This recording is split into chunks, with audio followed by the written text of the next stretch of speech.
let's take a clear-eyed look at what happened here, what can be learned, and what doesn't matter. Let's bring in former Kerr County Commissioner Tom Moser, okay? He knows the situation. He knows the reality. In fact, they had a similar flash flood 8 years ago, and he actually had a fix in mind, but it was too expensive. And the president for the Austin Firefighters Association, Bob Nix. Now, he has entered the fray of controversy here because he accused the Austin Fire Chief, who happens to be black, of not sending resources fast enough, which he says cost lives. Nix says he is now being accused of making this a political MAGA stunt. Look, gentlemen, thank you for being here. I just want to talk about what matters and what we can learn here, and what we see. And Mr. Moser, you know it best because you lived it and you saw it from a leadership position. Are you surprised by what's happening here, and what is the message for you? Chris, absolutely surprised.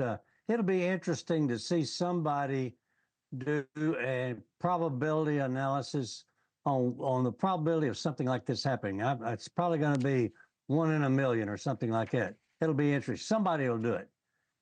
In 2015, there was a major flood event south of Kerrville in Wimberley, Texas, where a family perished because of high-rising water, and they were washed away in a rental home. We'd never had that, to my knowledge, in Kerrville, but after that event down in Wimberley, they set up an early warning system for the river rising and sounding alarms. I looked at that and took that idea and expanded on it, took it back to Kerr County and presented it to the other commissioners, city councilmen, and about 30 or 40 other people in the community with an idea of setting up a early warning system for a major flood, not just something that is to be considered in the hill country, but a major flood. And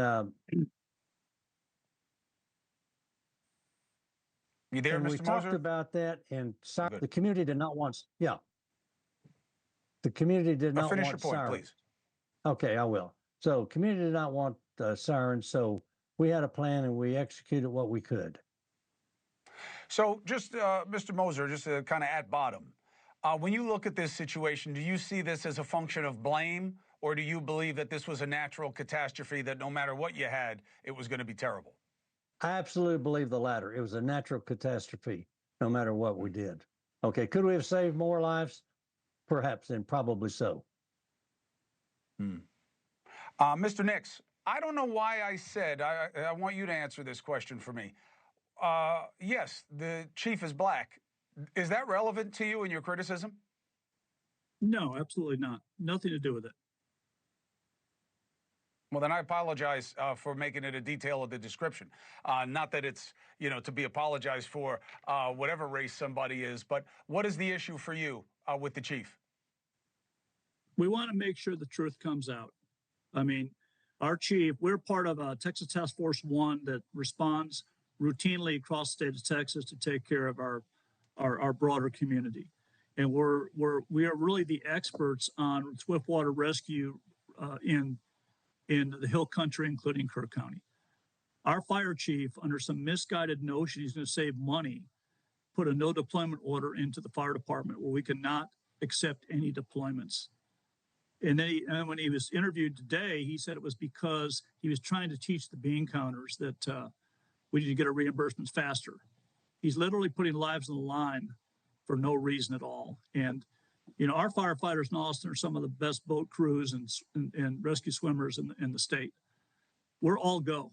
We'll put our lifeline every day to help citizens. And a fellow from the commissioner's correct. This is a once in 100-year event. But we would have been pre-deployed the day before water even hit, reconning the area, checking out the places need to be helped. And our firefighters were not allowed because the fire chief basically said from June 6th on, no deployments and don't even ask. And we we turned down 2 assignments, and it's just I've never seen anything like this in my career. Go ahead. I'm sorry, Chris. But Bob, what do you think of the damned if you do, damned if you don't scenario? I know that first responders are ready to go. You are the angels among us. Nobody's going to dispute that point, certainly not on this show. But, you know, if you put you guys out there and it's not worth it, it's a waste of money. If they put you out there and God forbid something happens, you shouldn't have been in harm's way. And that, you know, the chief was in a no-win situation. Is that a fair defense? No, because if he wouldn't have had the moratorium on deployments, we routinely say yes to these deployments, as we should, as part of our promise and contract to the state, that we deploy when they need us. And the way emergency service works, a lot of civilians may not realize this, but if you react to the event when it happens, you're 8 hours behind. So pre-deploying resources is a very common technique for rescuers to do. Yeah, I mean, look, I've been with you guys so many times, the different FEMA teams, and I get it. And I get that you want to be there so that you're not coming into it spontaneously and having to figure out your bearings and your logistics. I get it. I get it. I would just caution you that, you know, this is a sensitive time and everything's going to be received that well. But I didn't mean to make it about race unless that's what you wanted to do. And you made it clear that that's not. It's not about race, not about politics. Like, I agree with everything you said earlier. Not about race. Not about politics. It's about letting us do our job to make sure we can do what we can do. I got it, and I understand the concern, and the best of the brothers.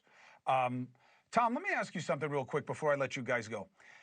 You've been in the community, you've been around the political dynamic for a really long time. Have you ever seen anything about how quick, no matter what the situation is that happens these days, even in what's happening in your little community, how fast it goes to left versus right and wrong? I haven't seen anything left or right in this thing, Chris. I just say it's a tragedy and everybody came together. No indication to me whatsoever of left or right. Well, I appreciate you. Thank you for the perspective, Bob. I appreciate you making the appeal. We're a call away if we can help either of you. Thank you very much. Thank you for watching. Subscribe below and download our NewsNation app right now on your phone, and you will get fact-based, unbiased news for all Americans.